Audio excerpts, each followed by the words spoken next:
Yep, tally-ho, Joolz Guides here, in which I wander around London and tell you fascinating facts. And today we are in Walthamstow, or as it used to be known, Walthamstow, or something about 1,000 years ago. It meant a place of welcome or something, and it's famous, I kid you not, it is famous for having the longest market in Europe. Now, I've got to say, I'm sceptical. But there's nothing wrong with the market. I'm just sceptical as to whether it's the longest. But let's go and find out. Do you know Walthamstow, where the people come and go, and the marsh wind does blow your sails from you? Wait a minute, I recognise that. That's not banana, is it? Is it plantain? Okay. So is this Caribbean then? Yeah. Are you Caribbean? Yeah, I'm from St. Lucia. Vegan chickpea curry. Jackfruit, which is a fruit from the Caribbean. We just season it up with some jack seasonings and sauces. Is this really the longest in Europe? It used to be the longest. It was 1.25 miles, but now it's not so far down now. It's not the longest in. Oh, okay, but it's still pretty good. What sort of stuff are you selling? Just small household kitchen bits and pieces. I mean, I love it down here, and I wouldn't change it. Oh, it was so busy, you couldn't move. I mean, you had to wait 10 years for a Saturday pitch. Well, we've got the mobile juice bar. Detox, apple, carrot, ginger. Sounds good. There you go, mate. Yes. Thanks We've got very wheat much. straws, look, made from a wheat husk. The most environmentally friendly straws you can buy. Oh, Walthamstow is so hip these days. Thanks so much. Cheers.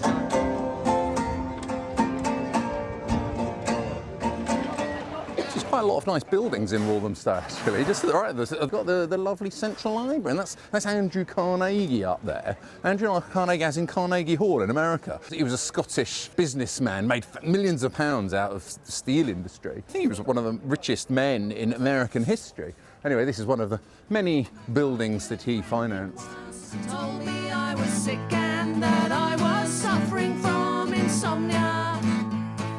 Nick was a good song. Well, back in medieval times, the whole idea of Walthamstow, it was actually a place for people to escape from the city, and it was a beautiful little haven for the gentry. I mean, it was only in the late 19th century it became more working class. Oh, look, we've just come past Mansi's Pie and Mash shop. The Mansi family, they came from Ravello in Italy. You know, we've been to these. We went to one of these pie and mash shops up in the Peckham video, didn't we? We went and had pie and mash with liquor and everything. Well, you can't get that here anymore because this is now a sushi bar, but they've kept the beautiful exterior and everything. I mean, he opened up 14 of these pie shops around London. Well, not him, I mean the family, the Mansi family. Anyway, I actually prefer sushi to pie and mash myself, so, so I'm not complaining particularly. So let the marsh breezes blow all over Walthamstow when the bells of St. Mary. The Cock Tavern, now a patisserie. The Cock was erected in 1880. Yes. So if you're wondering why there's a cock here, it's because it did used to be the Cock Tavern. Look at that. Did you make these yourself? Yeah, my two cousins are the bakers. They're the ones that make them. Very exotic, very unique.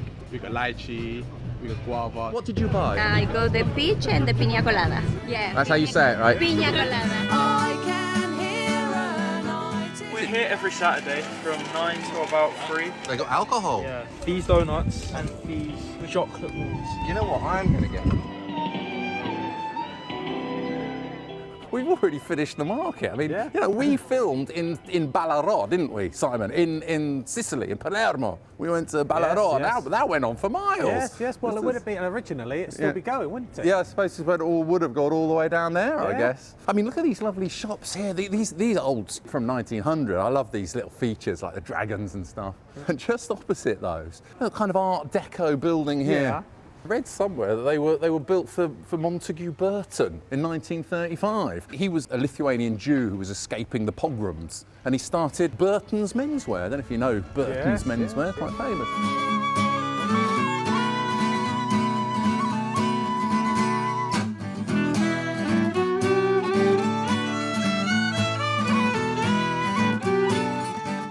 I have to go to one of Simon's favourite restaurants. 15-inch pizza with chips or wedges, coleslaw and 2 dips. Okay, the mighty meaty pizza they do is tandoori chicken, spicy beef and Chinese chicken on a pizza, and you can have that with chips or wedges, coleslaw and 2 dips. Go on. Thank you very much. Open sesame.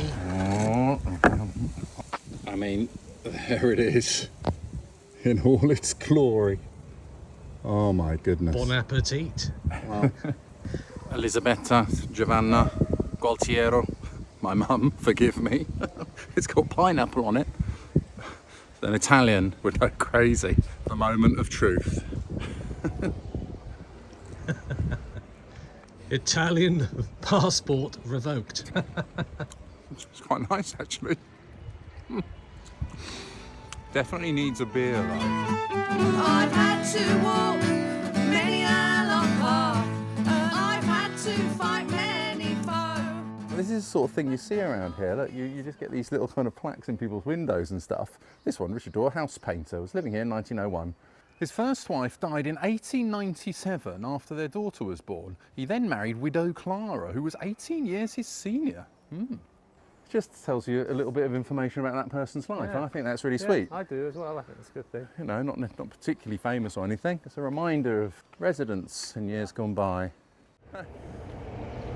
Look, just here in Connaught Road, this house here, the first British motorcar was built here. I think it was in his front garden. It might have been in his back garden. A guy called Frederick Bramer. In 1892, he built the first British motorcar, like that ran off sort of petrol, like internal combustion engine. Look, he's in a plaque here. He came from Walthamstow. How about that? Small workshop in the garden of this house. Fred Bramer and Tom Bates constructed the first British car powered by an internal combustion engine. That's extraordinary. And we can go and actually see it later because it's in a museum, which is on our routes today. What have we got parked out front here? We have a French car. We've got a Peugeot. As we head off towards the well-to-do part of Walthamstow. Gentrified is the word. You're not quite dressed for it, mate. It's funny, we were walking up the market there. It's just some of the words, the muttering, you can hear people muttering. There was a guy there going, blue bowler hat, yeah, I can't bloody film down here, get done for that, mate, yeah, bloody bowler hat, we'll break down here with his bowler hat. I was thinking, what? Get him! Get him! It's the bowler hat, man! Get him! Everyone used to wear this in the old days. It was a perfectly normal thing to wear back in the old days. Who does he think he is? Look, the Stratford Cooperative Industrial Society, Jubilee branch. You know, it's from 1911, but what I like is those, are they bees? Do you remember when we were in Mile End? Yeah. We saw something similar there with the beehive representing the workers, you know, all the workers here, because it says on this one, members own the stores, control the management and share the profits. Like worker bees, Simon. Anyway, I love those sorts of little details. They're nice, aren't they? Longest blighter that I ever walked was that Mary Market down in the Old Stow. So Heading up 3rd Avenue here. It's another one of these streets, a bit like that one that we saw in Islington, where all the houses have got names. Cleveland, Heathfield, Lansdowne, and I never quite understood why they had names. We have a few subscribers these days. Let's ask the subscribers if anybody knows. It'd be nice to know.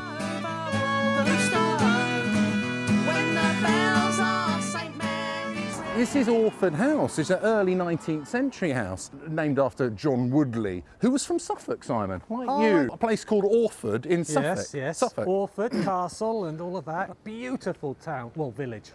Well, these days it's, I think since 1921 it's been a kind of social club. It's kind of quite a cool little club. Now, if I lived in Walthamstow, Simon, I would definitely be joining this club. It's just a little bit far from where I live, but it's really cool. I mean, look, over here, let you see, Orford House. Look, the owl. Yes. I think it was on his coat of arms. Ah. I have my wallet with me with an owl on it, which I need to update. Look at that, Simon's wallet. I need a new wallet. Because look, there's all these owls over here as well. Oh, It's got to be something to do with Suffolk, the owls. This is a private members club, very cheap to join. All right. This is the function room, as you can see. The members bar is through, right. And the other bar there. It's been a club since 1921. Games room upstairs, 2 snooker tables, 1 pool table. Oh, so what kind of members club? So what kind of stuff? Oh, you got bowls here. And Bowls Green, yes. All right. Season's just started. That runs through to September. So like a social club sort of thing for anyone, or do you have to know people who know people? No, you don't need to know people. No? It used to be a prerequisite, but not any longer. Oh, right, so anyone can join. Oh, that's Anyone nice. can join.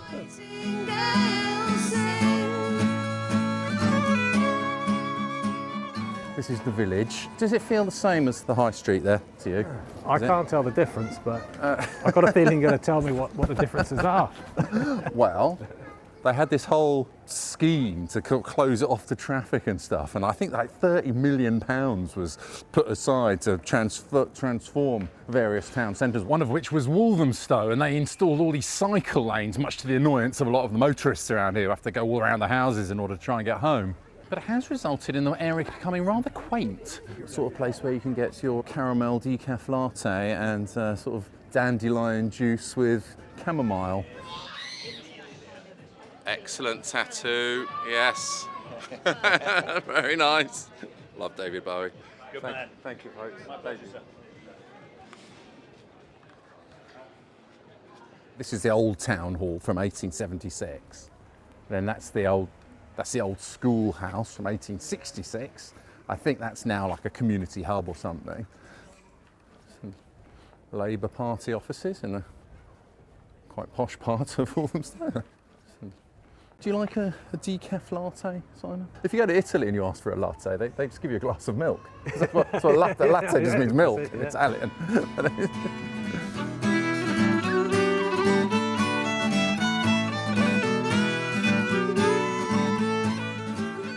The whole area is full of these lovely buildings from the end of the 19th century and stuff. Well, this one is early 20th century, 1903 time. This used to be the old postal sorting office. Do you know who was on the throne in 1903? King Edward. Edward Rex. It's not Elizabeth, is it? Because she wasn't so much later. So. It's such a grand building for a sorting office. Yeah, I mean, honestly, they really did take pride in their work. The Edwardian times. So you have Victorian, Edwardian, Elizabethan. What do you say? Charlesian. What do you say? Charlesian. Charlie. Carolian. I think it's Carolian. Is it Carolian? Carillion? Not Marillion, that's a band. What's this then? This is a kind of, what style is that, Simon?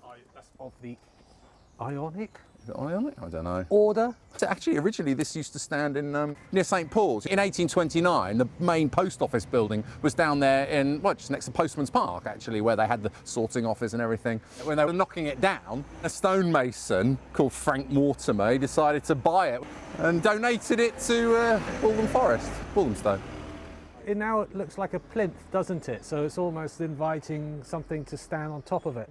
Right next to it is the Vestry Museum. This used to be a workhouse. It dates from around 1730. There's a lovely sign over the door saying, "If any does not work, neither shall he eat." Really grim places, these workhouses. And then later on, it became like a police station, or I mean, they didn't really have police, did they? No, it says it was a watch house. Here stood the old watch house, or the cage, 1765. Bit like I suppose, a bit like a drunk tank. I could throw you in there until you sobered up, I suppose. I might be wrong, but the museum itself has got hundreds of objects, all demonstrating how people lived back in the old days in the whole of the Waltham Forest area. So we should go and check it out. Lots of people come here to research into their family tree and stuff, family history and stuff like that, because they've got all the archives for the Waltham Forest. And look at this, this is a cell, the police cell. Oh dear. Oh dear me. Oh dear. Oh, the old toilets and everything. Poor fella there. Oh, grim. Oh, it doesn't look too bad to me. Check this out. Look at that. Wow. Fantastic. The first motor car, the one that we saw before, that the fella made in his front garden or his back garden. This ran on petrol.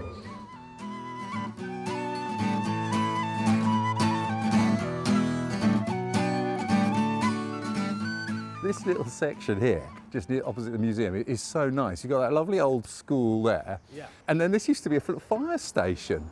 Would have been a guy with a little horse and cart, I suppose, or a bucket of water on the back or something. Manually operated and originally hand-drawn. It was adapted to the horse in 1863. So before that, he was just like a bloke running along with a bucket of water. And it's right opposite these almshouses, which were erected for widows of the parish. I love the expressions they use. Imagine if you were described as being a decayed tradesman's widow. Where do you live? I live in those almshouses for the decayed tradesman's widows. Oh, she's decayed. And they probably weren't that old either. I mean, look, these date from 1795. These houses, amazing. They might have been in their 50s or something like that. Look at this, Simon, another vintage Penfold postbox. Queen Victoria, Victoria Regina. I love these, that old one. These are amongst the oldest, these ones. And right opposite here is what some people claim is the oldest house in London. This dates from 1435, so I suppose it was probably originally outside London. But they renovated it in the 1930s. Just outside St Bartholomew the Great, there's some very similar looking building. And what happened was a Zeppelin had dropped a bomb in the First World War and it knocked off this sort of cladding. And it revealed this lovely exterior, and that's what happened down there in Smithfield, outside that similar build. But the same thing was here, except it wasn't a bomb that dropped. This was covered in this weatherboarding, cladding stuff. And then when they were renovating it in the 1930s, they took it off and they found that. They thought, wow, amazing, let's restore it. It's got this funny kind of sloping brick wall here. But I think this was done on purpose. I don't think that was actually a part of the original structure. That's just to try and relate to the wonkiness of the building, make it look authentic. But the rest is original.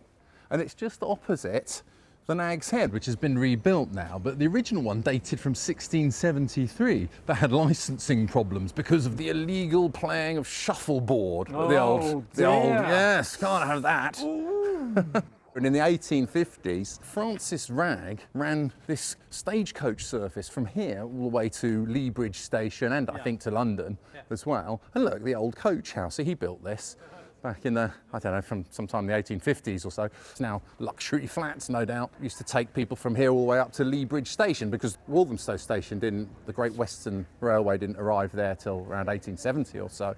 Anyway, listed building this, and very popular pub for social activities, I hear. Yeah, doesn't look like a Wetherspoons thing. No. Is that a bad thing? It's not a bad thing. There's a motorcar. It will wake you up wherever you are. Lloyd got lost. So you're going to like this, Simon. Chris Bracey, this is his own personal sort of collection of neon signs. I think this is the biggest neon sign provider in England. And he did signs that featuring things like Captain America, Eyes Wide Shut, Top of the Pops, that sort of thing. And I mean, it's kind of like a cafe, and you can go to. You have to check on the website because sometimes they're not open. But apparently, when he turns it on in the morning, there's like power outages in the area and stuff like that. I would love to know how much his electricity bill is. That's what I'm saying. Anyway, let's take a look inside. Quite a few things I recognise in here. I'm sure I recognise that Wild at Heart thing. Where's that from? Do you recognise it? Is it from Romeo and Juliet? Oh, is it? I don't know, maybe. Oh, so they've got cafes in here and stuff. That looks familiar. It's incredible, isn't it? It really is such a beautiful thing. I love neon. There's something so... Okay. Live erotic nude bed show, 50p. Did you select this particular corner for any reason, or just? Of course we did. Of course. I mean, it used to be like this in Soho. When I was younger, if you went to Soho, Actually, we didn't start, like we just sit here. Yeah. No, this was what Soho was like back in those days. Sexy girls. Sexy girls available here. You didn't see it? You weren't to know. And all around here, they've got all these kind of, what's it, kind of craft beer, brewery type bars and stuff you can go and drink here. So it's a really cool, sociable area. But we've got more to do, so we're heading this way. And he can prove Palermo's a longer mile. So let the marsh breezes blow. Let the marsh breezes blow. So let the marsh breezes blow. St Mary's Church. This is a very old, some people say this is the oldest building in Walthamstow, although, I mean, Originally, it was from the 11th century, I think, or 12th century or so, but hardly any of it survives from Norman times. I think there's some bits inside, some columns or whatever, but it's been rebuilt. And a lot of the graves here are of people who died in the plague. This was one of the original plague pits. But you got some grand tombs as well. I think this Frederick Bramer is buried in here somewhere, the guy who did the first British motorcar. I don't know where his grave is though. That's where we cut to one shaped as a car before we say. Don't know which one though. Here, just outside Vinegar Alley, or as my friend would call it, Vinegar Strokes Alley.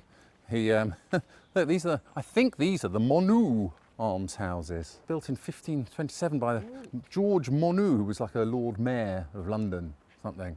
I mean, it looks like they've been rebuilt. I can't imagine that is original, but maybe it is. So he started a school as well, and that same school has moved now, to somewhere near Chingford Road, and that's the one that Teddy Sheringham went to. Oh, I see. How about that? That's right. Oh my God, these guys eat too much red meat. I was watching that Commando the other. Oh look, another owl, Simon. Look, there must be some connection with that fella and the owls and Suffolk. And oh look, and behind here, I didn't spot this. Not only did the not only was the first motorcar, like British motorcar, built in Walthamstow, but the guy who invented the first safety bicycle lived in this street. We're in Church Hill. Look, John Kemp Starley, widely considered as the inventor of the modern bicycle, lived on Church Hill in Walthamstow. Yeah, so that came just after the penny farthing. It's the one that he just thought, this is a bit ridiculous. To say the least. He moved. He didn't actually invent it here, though. He moved to Coventry, but he also went on to start the Rover car company. So those Rover cars were done by him. So he lived along here. Is that a solar panel there? Yeah, it looks like because that I wonder how much energy that produces in comparison to the energy centre, which is that big building next to it, which has been providing energy to the people of Walthamstow since 1937. I don't know if it still does.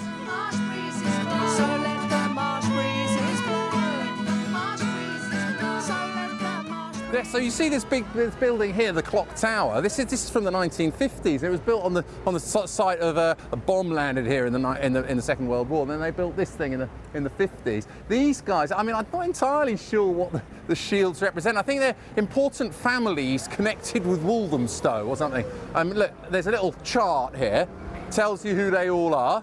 So I think they're just important, maybe benefactors of the area. But I'm happy to stand corrected if I'm wrong. But this, along here somewhere, was where in 2015, a fella called Anthony Shields, he was unicycling along here and he was run over by a bus. But his life was saved when dozens of passers-by leapt to his aid and actually managed to lift up the whole bus with their bare hands. I mean, I've always found that a unicycle was a pretty ridiculous form of transport. I mean, I definitely go unicycling down a road like this. Oh, look over there in the distance. That lovely theatre there, look. That's Victoria Hall, built in 1887. And then it turned into the Granada Cinema. Yeah. But it's a venue where loads of famous people have performed. The Beatles have performed in there, The Who, Roy Orbison, Gene Vincent. They wanted to turn it into a church like they did the Rainbow, you know, in Finsbury Park. But thanks to Griff Rhys-Jones and Paul McGann, he of With Man and I think they started some sort of petition or something. And anyway, they managed to save it. So that's great news.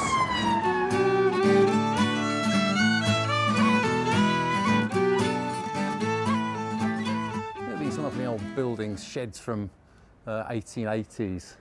I mean, these were actually used as tram sheds for London trams until the 1950s. I love all that stuff, you know, the old hoists and levers. Now they are restaurants. Walking down Hoe Road here.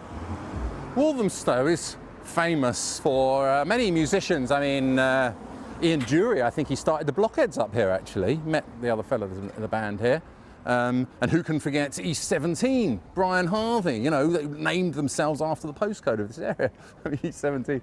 But over the road here, look, Small Wonder Records. This, I mean, they produced quite a few bands, but the one that most appeals to me was they produced some of the Cure's first records here in Walthamstow. Look at that, it closed down the business in 1983. But Walthamstow is the centre of musical culture, isn't it, Simon? Yes.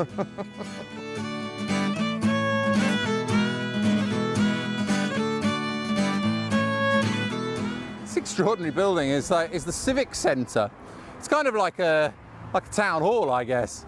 It looks like it belongs somewhere like Estonia or somewhere like that. You know, those kind of ex-Soviet, you know, underneath it there's a Cold War shelter. I mean, in the Second World War it was used as a air raid prevention, what's it, ARP shelter. But yeah, it was built in 1932 after this fella called P.D. Hepworth won one of those design competitions. The figures on the side, they're based on sort of William Morris ideas like motherhood, work, recreation. It's a rather splendid looking building now, I think. Impressive.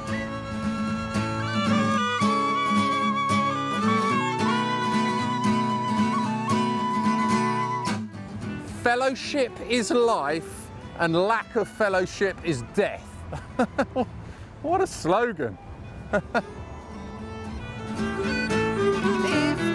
pattern of your life is bright, I can bet that you have WCD? I think it might be Waltham Forest or Walthamstow District Council? Walthamstow District Council? I don't know.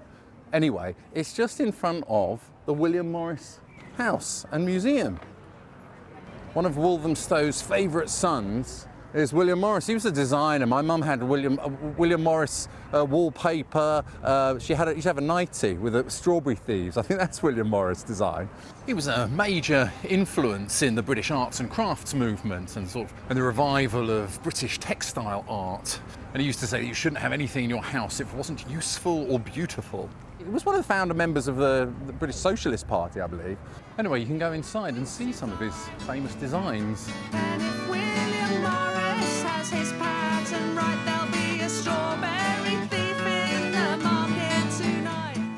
Do you know who else lived in this house? There's a fellow by the name of Edward Lloyd who started this newspaper called Lloyd's Weekly. And in that paper there was one of those weekly instalment sort of stories that they used to have, and it was called A String of Pearls. But that became the story of Sweeney Todd, the demon barber of Fleet Street. And you know Mari Lloyd, who famously sang "My Old Man Said Follow the Van," and the musical entertainer, she called herself, well, first of all she called herself Marie or Mari because she thought it sounded a bit more posh, to make herself sound posh. And then Lloyd after the newspaper, Lloyd's Weekly, because she knew everyone would know this newspaper. They named herself after this park in a way.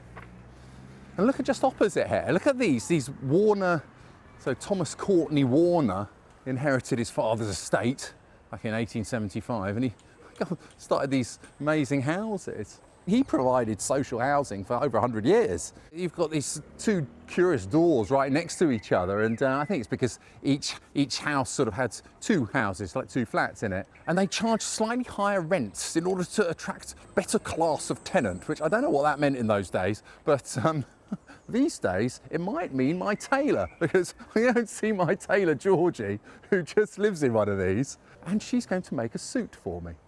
I'm going to knock now. Hello! Oh, very smart. Thank you. My tailor, ladies and gentlemen. I tried. Oh, excellent. Oh, thanks very much. Come in, Simon. Put your head on the flowers. Oh, thank you. Thank you. Thank you very much. Marvellous. Georgie, how long have you been tailoring? Is that the word? So I started about 9 years ago in industry, and I've had my own business for 3 now. I did some time at university, and then I interned on Savile Row as well. I was at number 13 for a while. And then I moved to Kingly Street Tailors, which is where all the old tailors moved to after Carnaby Street changed. I don't see many female tailors. I mean, especially in Savile Row. Were you quite a rarity? There are some, but there's definitely not many of us at all. When I was training, in terms of being a woman tailor, I was the only one at the time that was in my shop. It is quite unusual, I guess, to see a under 30-year-old woman in this industry. But it's a really exciting one to be part of, and the heritage is what really excites me about it, like continuing on all these old school methods that have been around for hundreds of years and we still do everything exactly the same today. Nothing's changed, so it really stands the test of time. These are all 100% wool, and they're all from the mills in the north of England. So something like a herringbone is good. It's very hard wearing, and you get that slight texture difference, which I think looks nice. Looks like I'm measuring something else here, doesn't it? U-crotch measurement. Yeah. How long is my U-crotch? 29.5 inches. So these are all the linings. So this is where you can go as bold as you want. No, I'm not. No, I'm classic. Or as subtle. I quite like Brideshead Revisited, Fred Astaire. Do you reckon you can knock something up? Of course. Excellent. And if you want to see my new suit made by Georgie, I will be wearing it in a forthcoming production.